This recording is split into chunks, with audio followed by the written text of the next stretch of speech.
మన రాత బ్రహ్మ రాస్తాడు అని అంటారు. బ్రహ్మేం రాయలా.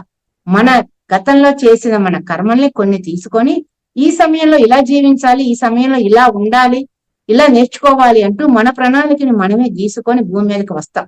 వచ్చాక మాయలో పడిపోతాం. పేరు ప్రఖ్యాతలు, నగ నట్ర, కారణాలు ఏమైనా కావచ్చు. వచ్చిన ప్రణాళికని మర్చిపోతాం. మర్చిపోయి మాయలో పడిపోయాం. అప్పుడు మనం శ్వాసమే ధ్యాస పెట్టినప్పుడు, మన పూర్ణాత్మతో అనుసంధానం అయినప్పుడు మన ప్రణాళిక మనకి తెలియచేయబడుతుంది.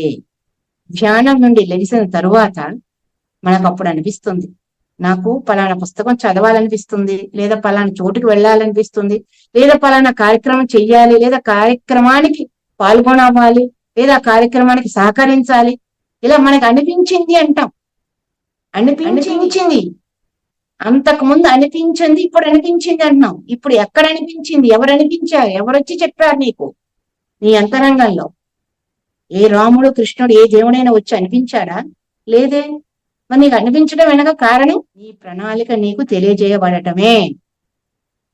అది శ్వాస మీద ధ్యాస పెట్టినప్పుడు మాత్రమే జరుగుతుంది.